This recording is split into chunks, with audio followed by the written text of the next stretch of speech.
Sports fan, ASMR Sports. Reporting for duty. Hope everybody's been doing well. It's been a while.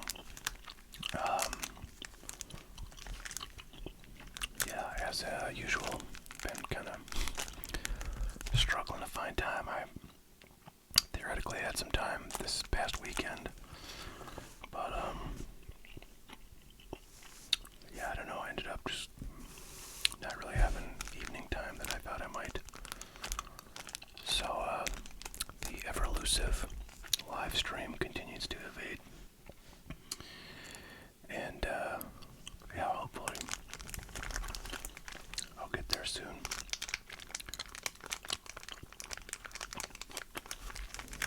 Today,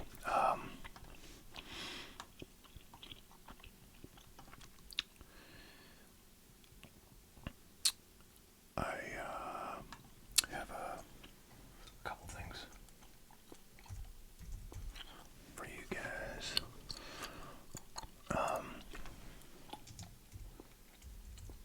One is kind of a mail day. Some cool stuff that came that I've been waiting for in the mail. And that's underneath these packs. And then I don't know. I was kind of I did a kind of a old school wax pack and cello pack video a few vids ago, and I felt like people enjoyed it, so I thought I'd do a couple more older packs, kind of slow roll them, try to enjoy the cards. And I was trying to think. I've been, for some reason, I know why. I saw like a YouTube short somebody did opening up 1990 Upper Deck baseball, and I thought, you know what, that would be kind of fun to get into. And I didn't really spend that much time looking for 90 Upper Deck. I have a whole case of 90 Upper Deck, and I'm sure I have a few loose boxes around somewhere I could grab some packs from, but I would have to look for those a little bit. And in the meantime, I was just kind of looking at what I had out, and I thought 1990 Topps sounded kind of fun. A while ago, I got a handful of boxes of these cello packs, which have 31 cards, and I have a few loose packs of these, so I thought those would be good to go through. But what I wanted to show you guys that I got in the mail, I think just last week, is my little sort of sample package from this company, waxwrappers.com. I found these guys a couple of weeks ago when I started kind of looking at the possibility of getting some wax paper wrappers to wrap up sports cards in. You know, the kind of wrappers that they used to wrap cards like. These are cello packs, but this product, 1990 Topps, you know, primarily was distributed in wax wrapped packs, as were pretty much all sports cards before like 1990 or so, or actually to 89 really. That's when, you know, some innovators like Upper Deck started to, you know, really change a lot about sports card packaging and distribution. But in any event, getting like some old wax paper wrappers and then wrapping up cards is not something that, you know, I thought of.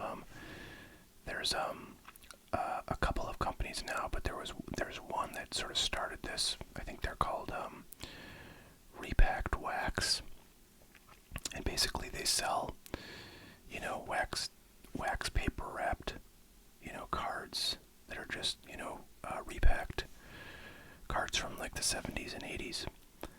And I always thought that seemed like a pretty fun idea, and one I'd kind of like to do if I could put some time and effort into it. So this is just kind of me, you know, I guess kicking the tires a little bit, but this company, waxwrappers.com, they will sell you, custom printed wax papers that you can use to wrap like anywhere between like 10 and 15 cards. And for like $1 on their site, they'll send you a sample, and that's what I've got here of a pack that they created, that they printed. And I thought that would be fun to kind of just sort of see what it was like and see what the quality is like and see how it works when wrapping some cards. So I got this in the mail, and there's a little logo thing here. This is, I think, a sticker.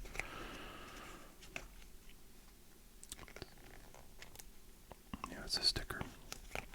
So just a sticker for their company. And this is, I don't know what this looks like to be, almost like a postcard sized printout, but it's on the waxy paper. So I think it's just an example of the printing they can do on these packs. But this right here is an actual wax wrapper, and it's made to look like the 1987 WWE wrestling cards from Topps, which I actually kind of love. I mean, that's a great wrapper because it's got the sort of old red, white, and blue. And this is WWC. I don't know what that is. It's like maybe a regional kind of wrestling thing. There's some, you could go check them out. Hyperbolic Fabrications. There to check the company out. I didn't look, and I don't know, I don't want to do it on this video, but be interesting to see what's at these, give you a little close up there, what's at these, social media pages, and what this product might be,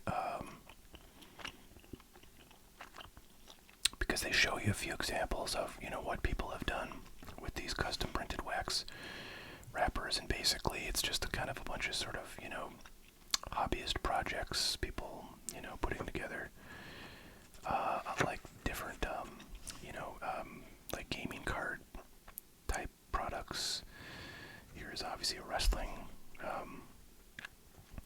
product, I'm guessing, just for, an amateur kind of, or maybe a pro-am sort of amateur league, probably a local league.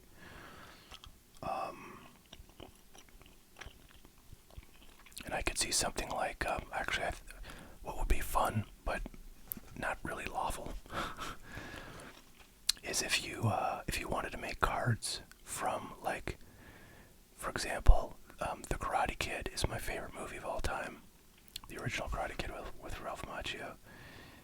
And they never made cards for it, even though it was like a huge box office success. They didn't really know it was going to be when they made it, so it was kind of a surprise. And Topps, which did make movie cards for many, many titles back in the 80s, I guess just never jumped on it. Although what Topps did sometimes was, if a big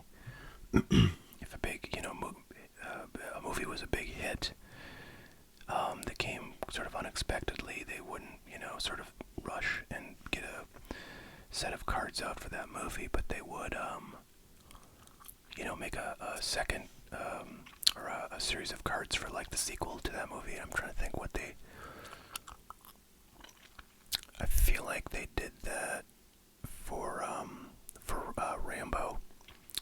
They didn't do First Blood cards, which was the first Rambo movie, but they did do Rambo First Blood Part 2 cards, because that was a huge, one of those classic Sylvester Stallone, huge success stories that nobody knew how big it was going to be until it exploded on the screen. But so they did, they did the second movie cards. And actually, speaking of Sylvester Stallone, they kind of did that with Rocky too, although they actually skipped, I think, the first, well, no, let's see. They didn't do the first Rocky, obviously, because no, that was like Sylvester Stallone's first big, kind of success as a writer and actor. And nobody knew that was going to be, nobody had heard of Sylvester Stallone before that. So obviously there wasn't a Topps,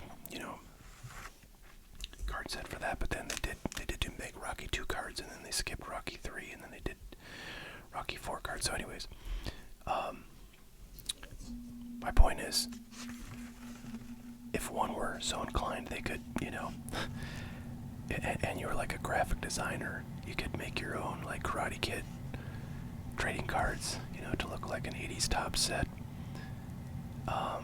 Maybe get a printer to print them out, and then get some wax wrappers here and wrap up a bunch of packs, and that would be if you ever distributed those, or really if you just even made them, technically it would be a a violation of the copyright in the images that you would use, and the rights that the movie production studio has to their film to do that. But I feel like, I don't know, if you just did it kind of on a very small scale for yourself, then you may not attract any negative attention. But anyways, that's the kind of project I think maybe some people are using these wax packs for. But anyways, this is a wax wrapper that would basically be the same that you would get if you had them. I feel like it's only coated on one side, which is this side. But once we open up these cards, I'm going to take like 15. I'm going to put them on here, and I'm going to like kind of try to wrap it and see what it looks like. One of the reasons that I wanted to order this is because it's not cheap to print these things. I think if you buy like 500 wrappers, printed, they cost like 45 cents each, and that adds up, folks. That's like, actually I feel like it's even more than that, because I feel like it was like $500, but maybe you get like 700 wrappers for $500. I don't know, I just remember the unit price. Like, if you bought the most possible, so you got the best deal, it was like 40 some cents, 43, 44 cents a wrapper, and that's pretty friggin' expensive for a pretty small piece of paper. But so I wanted to, kind of see what the quality of these things was, see what they look like. Another thing that was kind of unknown to me was like how opaque the colored printing on this would be, because these wrappers are pretty translucent. You can sort of see behind it like that. You see, you can kind of see through the white part. It's much harder with the dark blue, a little bit harder with the red. But I wasn't quite sure, just how opaque you could get it. But I definitely think I would want to do something that was, leaving as little white as possible on the designs, and you can really see through that.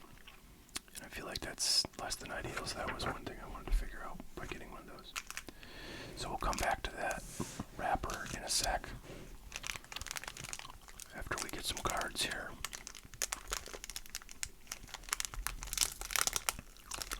So 1990 Topps Baseball is a fun little set for many years.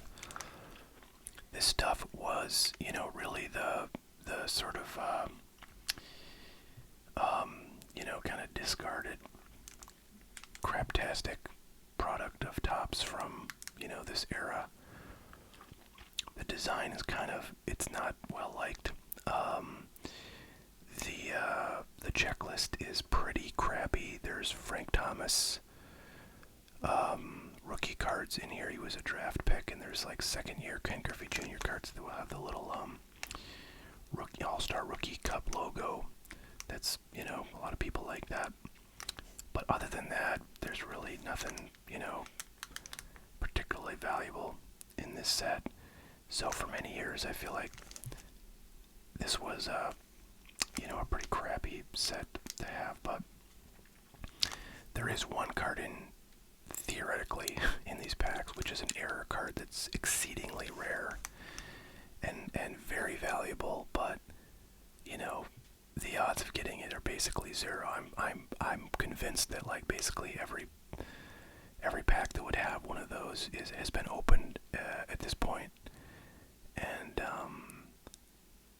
your odds of getting one are pretty much nothing. But just the sort of, I think the popularity of that card and the growing value of it causes people to value this set a little bit irrationally. So the price of 1998 Topps unopened stuff has gone up in the last 5 or 10 years, so that it actually is significantly more valuable than like 88 or 89 Topps, or really even 87 Topps, which is kind of surprising because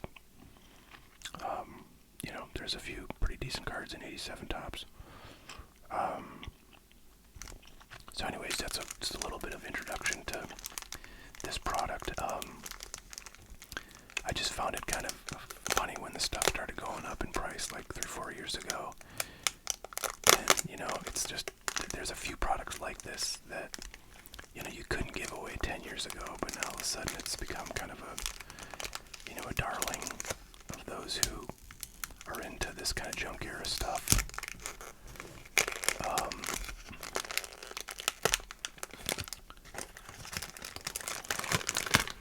I'm trying to think. I feel like wax boxes of this stuff go for maybe like $70, which is kind of nuts if you look at the year before, 89 Topps. Those wax boxes are probably like $15, and so it is a considerably more valuable product than, or more expensive, I should say. Boy, this gum is really nasty. It's leaving all sorts of mess. So it's a considerably more expensive product than, the top sets before, immediately before, and immediately after.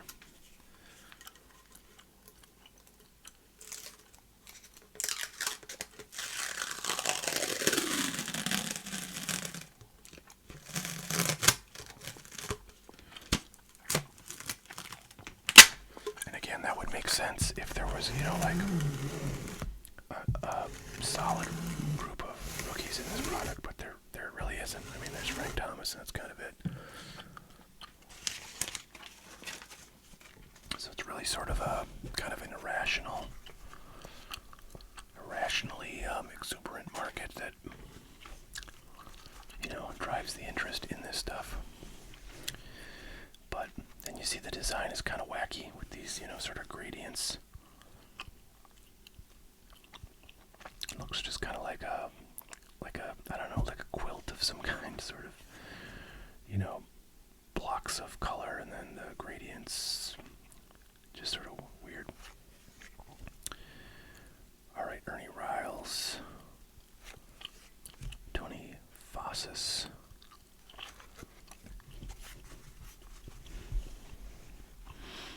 Billy Spires,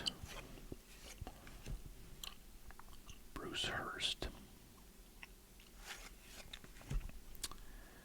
Claudell Washington, Tony Fernandez, the longtime defensive specialist, shortstop for the Blue Jays, who was with them through some pretty solid years for the team.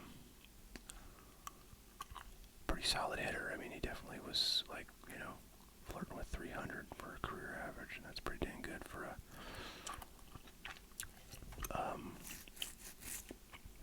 very defensively talented shortstop. Mike Dyer, Alvaro Espinoza, that was like a utility infielder for the Yankees. Jane Tarbell, once upon a time, was a pretty good young player that had a lot of interest in the hobby, but he never really turned it into, a lasting career. And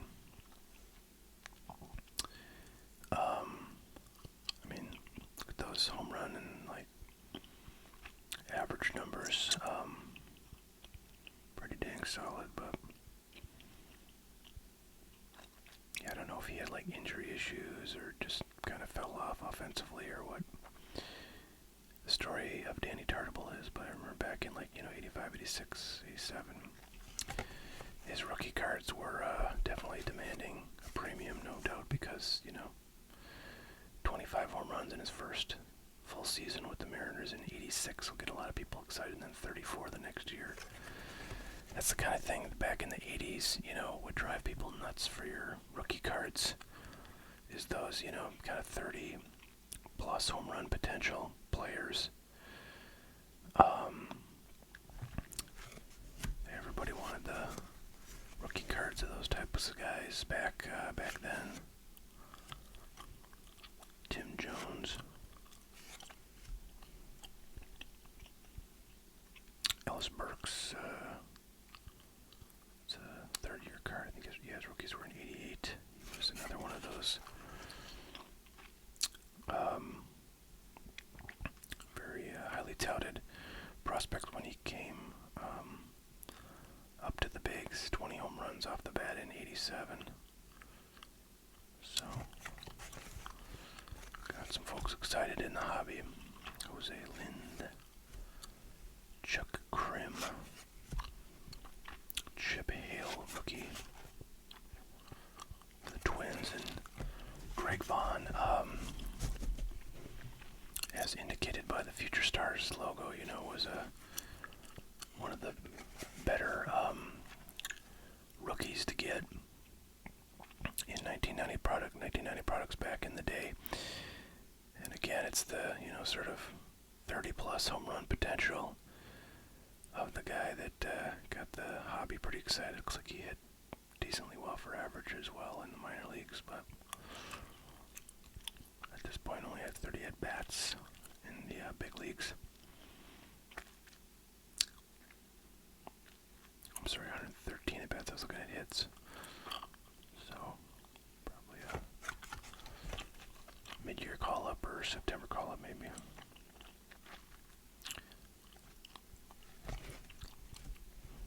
Marvell Wynn, Ron Gant, an electric young star back in the late 80s, early 90s.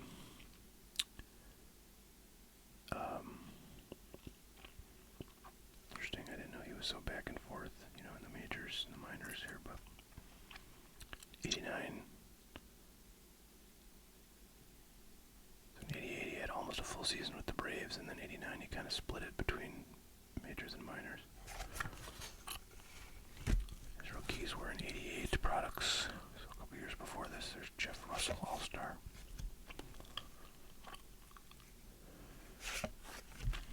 Andy Bennis was, he was like an Olympic, he was on the U.S. Olympic team, and was a pretty highly touted prospect. I think he had a draft pick card in 89 tops. It was the first year they did those. Strange. Jose Gonzalez, Marcus Lawton, Glenn Allen here. Hill, I think, was he was a pretty big power hitter as well. It was pretty exciting for the hobby. Well, we gotta talk about Greg Jeffries. Look at this beautiful card with the All-Star rookie. This guy, back in 1988, was about the hottest effing thing. His cards, anyways. On planet Earth, he had rookies in 88, Donruss, 88, Fleer, and the brand new 88 Score, which was the first year of Score. Of course, he didn't have a Topps card because Topps never seems to get those top rookies, but boy, people were excited about this guy like I just never seen. I remember opening tons of 1988 Donruss and Fleer and getting his cards and selling them at card shows for like $5 or $6 a pop. And usually I'd take like table credit and just get a bunch more unopened boxes and boxes of 88 stuff and kind of rinse and repeat. It's funny, I remember, going to card shows back in like 88 and, often, like, I would bring the cards I had that were good cards and, offer them for trade at card tables because what I wanted was to come away with either A, cash, or B, unopened cards. I just love unopened. I still, to this day, I have like 90% of my collection / inventory is unopened stuff. I don't know what it is. I just love the mystery of having, potentially who knows what in packs and boxes. So anyways, my goal when I went to a card show then as a kid, pretty young kid, was to get, come back with a bunch of unopened stuff if I could, which was as good as cash to me. If I had cash, that's what I was going to spend it on, so a lot of times I'd go with my cards. And maybe like $10, since I never really had much money. And then if I was, if I did well, I came back with, 2 or 3 unopened boxes and maybe, a little bit more cash. Just go and spend at the local card shop on unopened stuff. And Greg Jeffries was kind of a big part of that equation back in 1988. And he actually did have a fairly solid career. Ended up with the Phillies after starting out with the Mets, but never was nearly the kind of electric megastar, like the Acuna of today. Was what I think the expectation was, but yeah, he kind of sort of slid into a sort of average career. Then again, I think he played maybe like 10 years or something like that. And yeah, I still, if I see one of his rookie cards from 1988, I'm like, oh man, I can just feel how valuable that thing was back in the day. Okay, so that Jeffries was pretty fun to see, I have to say. I'm sure, I've seen every card in here before, but some are more familiar than others, and that one did not seem too familiar to me. I kind of wonder back in like 1990 when that came out, and we were a couple years past the, sort of mania of his rookie card days. I wonder how valuable that All-Star Rookie Cup, would have been. I'm guessing like not too valuable. It's ultimately a third-year card, so. Alright, well there's Kurt Schilling, future hero of the Red Sox. What was that? Something fell upstairs, but also won a World Series with, God, who was it? Was it the Diamondbacks? Like when they were very, very new to the league after being an expansion team. And his rookie cards, gosh, yeah, he had a 89 Donruss card that was his rookie card. So this is a second year. Oh wow, look at that. So that's pretty cool. So there's the one you're looking for, and again,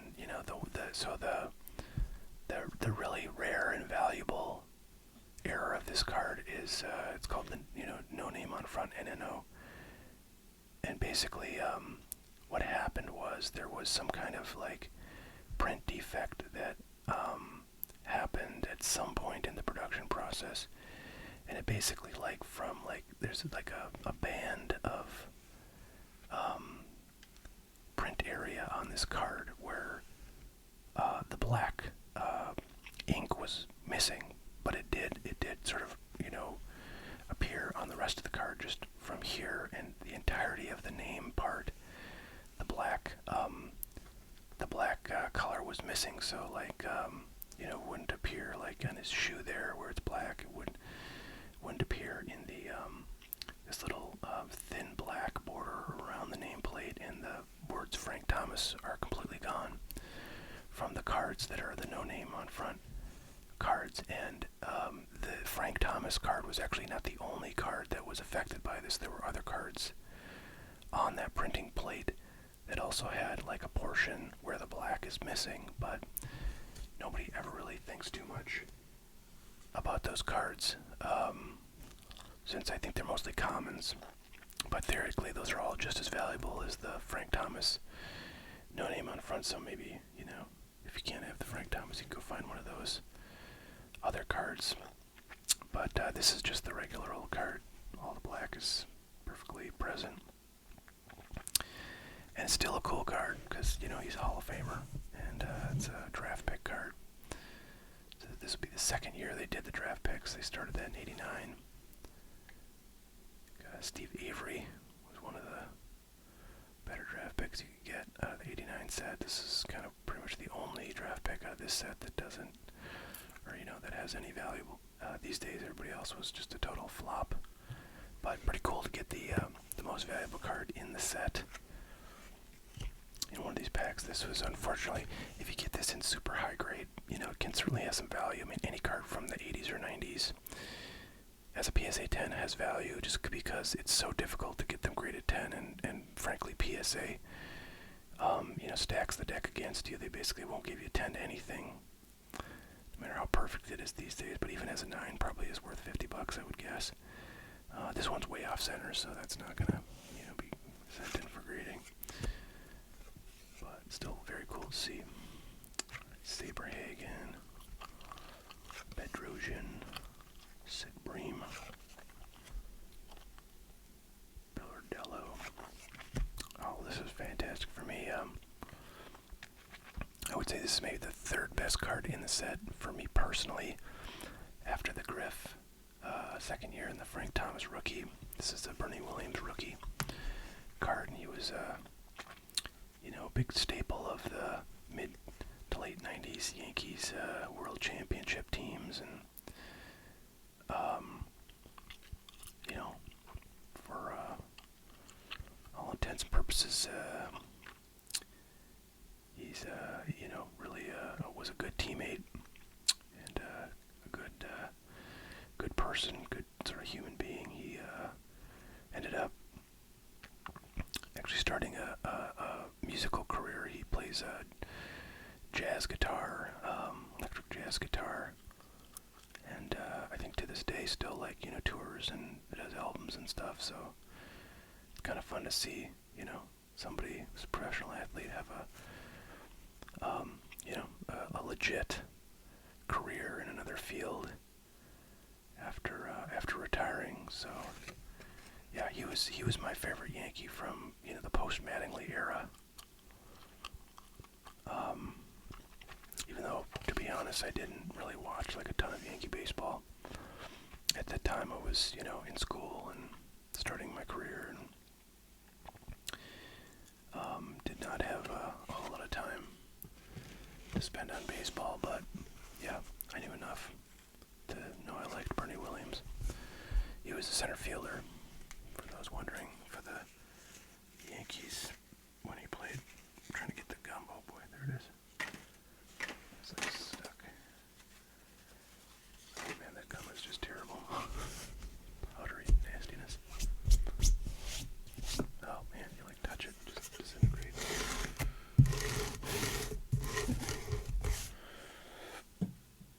I don't know why I care all that much, but just to not have a giant pile of powdery, pulverized gum. Bert Blyleven, so I think he's a Hall of Famer now, right? Kind of one of those cusp guys that ended up getting in relatively recently. Joe McGrain, Dan Murphy. This is kind of a funny card because it was the first time they ever had a card like this. It's the commissioner of baseball has a card in a Topps baseball set. Very strange. It's a little, I don't know, something crud on there. I just dented the card, but so yeah, A. Bartlett Giamatti was the commissioner of baseball at this time. You guys may be familiar with Paul Giamatti, who's a relatively famous actor, and Bartlett's son. So, piece of trivia for y'all. This is stuck anyways.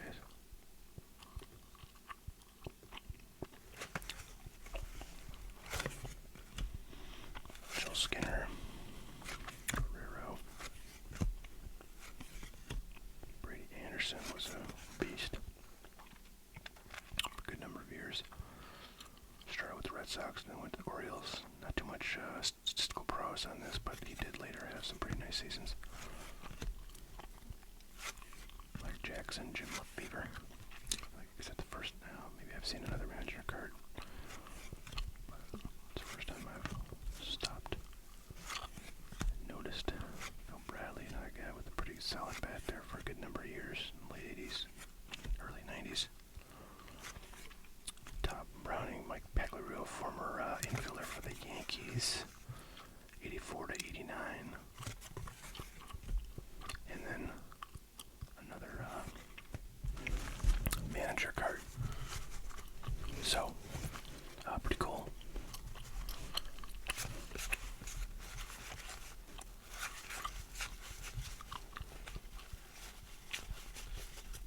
So I'm counting out 15 cards.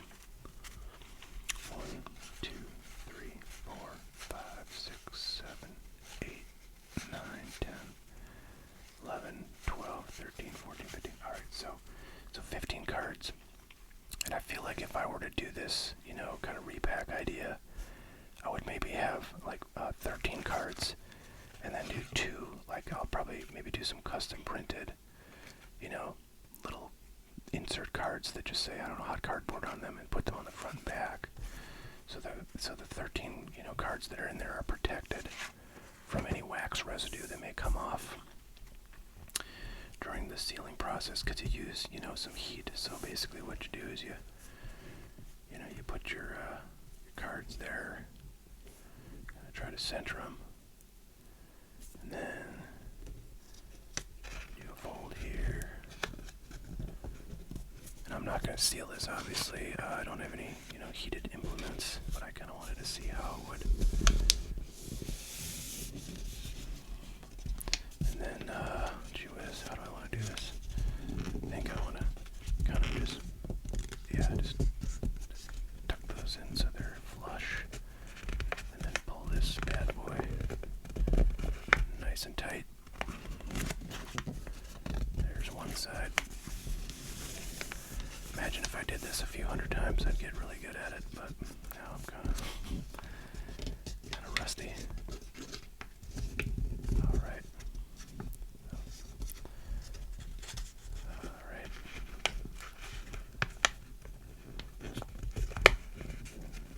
Kind of fold that over. And what you do is, you basically get an iron, or you can get like a little kind of heated device that has just a flat little metal thing, and you just run that, right across the seam here, and it just seals that bad boy up. This is a pretty terrible job I've done, but I don't know. Still, it's a wax pack. It's a wax pack. Kind of cool. There you go. So yeah, I'd have to work on, how to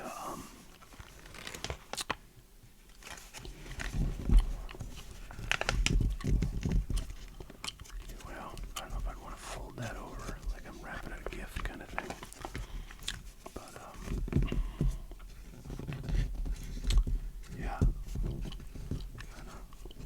I wonder how they do. Well,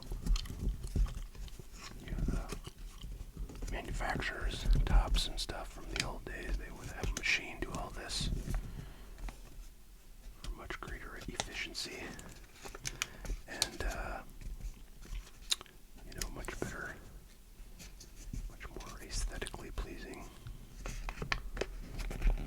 What I don't want is like to have the edge sticking out there like it is right here. So yeah, I don't know, some kinks would have to be worked out, folks. That is for sure. I feel like if I were an engineer, I could build some kind of machine, with plastic slits or slats, on each side, and then they fold up in just the right way to kind of just wrap it perfectly. If y'all are engineers, you think you can build such a thing, Otherwise, I would just probably do some, very rough kind of folding. Try to make it work. But, alright, well, that's today's adventure in wax packs. I hope you guys enjoyed. I hope everybody's doing well. We'll see you all next time. You have a great